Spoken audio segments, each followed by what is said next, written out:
Notre série d'été maintenant avec un mystère ce soir, un mystère qui passionne ou qui effraie, c'est selon, depuis plus de 50 ans, le fameux triangle des Bermudes, une zone de navigation particulièrement périlleuse dans l'océan Atlantique, où de nombreuses disparitions de bateaux ou d'avions intriguent les chercheurs. Alors il y a des accidents qu'on a pu expliquer par le passé, mais il y a aussi des phénomènes, vous allez le voir, qui dépassent les scientifiques. Loïc Delamornay avec Laura Calmus.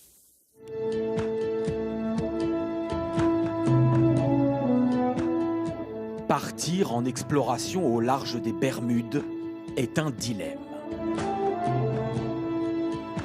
Comment résister à l'appel de ces eaux bluffantes de beauté, mais comment être sûr de revenir de ce bout d'océan mortel qui a englouti tant de vies?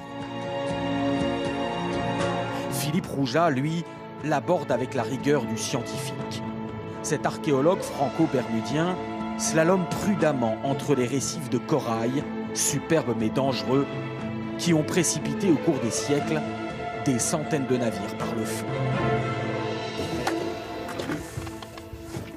À côté de nous, on a l'épave du Montana, l'épave de la guerre de sécession. Là, on a l'épave du Constellation qui date de 1943. Et juste avant, on a l'épave du Lartington qui date de 1873.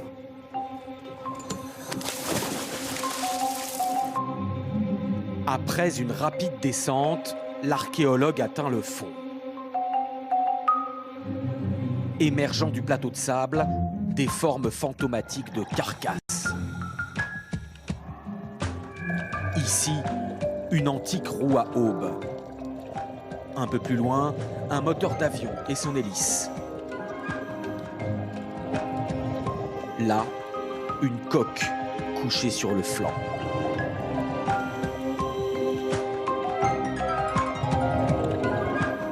Philippe Rouja travaille pour le gouvernement des Bermudes et enquête sur l'origine de chaque naufrage. Pour l'archéologue, certains s'expliquent facilement. Ces étranges pierres rectangulaires sont en fait des sacs de ciment, la cargaison du Constellation, un navire qui s'est brisé sur les récifs en 1943. Mais dans cette zone surnommée la capitale des épaves de l'Atlantique, d'autres naufrages sont plus mystérieux. Je dirais que 2/3 des épaves qu'on connaît, on ne connaît pas l'histoire. On ne sait pas quel est le nom de l'épave, c'est des épaves plus anciennes, quelle était la cause. Je ne veux pas qu'on trouve qu'il n'y a pas de mystère. Même dans mon cœur scientifique, ma tête scientifique,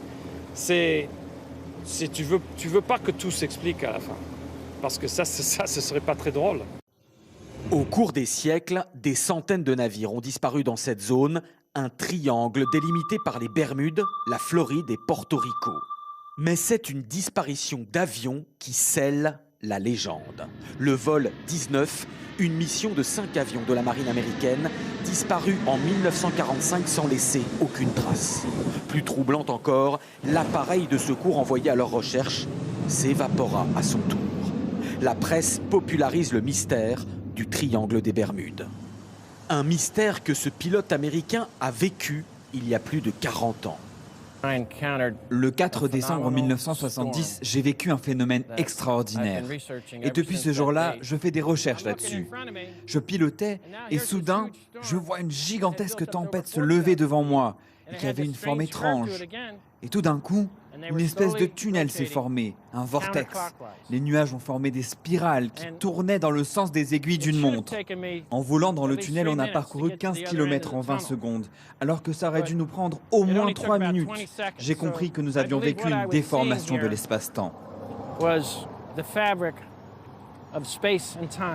Aucun scientifique n'a pu confirmer cette explication, autrement que par un phénomène météo d'une exceptionnelle violence dont le pilote a eu la chance de réchapper. Mais aux Bermudes, nombreux sont ceux qui expérimentent au quotidien des phénomènes inhabituels, comme ce pêcheur. À 2 reprises, ma boussole s'est mise à tourner dans tous les sens. J'ai cru que j'avais mis ma montre ou quelque chose de métallique à côté de ma boussole, mais non. Et puis ça s'est arrêté d'un coup, aussi vite que c'était venu. Mais sur ce point, le mystère s'explique. Ce géologue nous emmène sur une plage avec d'étranges couches de roches. Regardez cette couche claire, c'est du sable de corail classique. Mais cette couche noire, c'est du sable volcanique gorgé de magnétite, le minerai le plus magnétique sur Terre. Et les Bermudes ont l'une des plus fortes concentrations de magnétite sur notre planète. Il y en a partout, à 200 km à la ronde.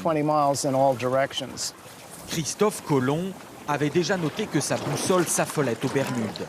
Rien d'étonnant donc à ce que de nombreux marins aient perdu le nord au cours des siècles, une erreur fatale à proximité de cet archipel dangereux. Les Espagnols appelaient les Bermudes l'île du démon, parce qu'il était très compliqué d'y accoster à cause de ces récifs qui l'encerclent. Cette réputation dangereuse s'est transformée en superstition et a fait dire à tort qu'il y avait des mystères autour de cette île et dans ses eaux. La météo, très capricieuse à cet endroit, et l'étendue de cette zone de fort trafic vers l'Amérique explique aussi le nombre de naufrages, pas surprenant compte tenu de ces conditions. Reste une dernière explication scientifique, l'hypothèse de poches de méthane, du gaz emprisonné au fond de la mer qui brusquement se libère.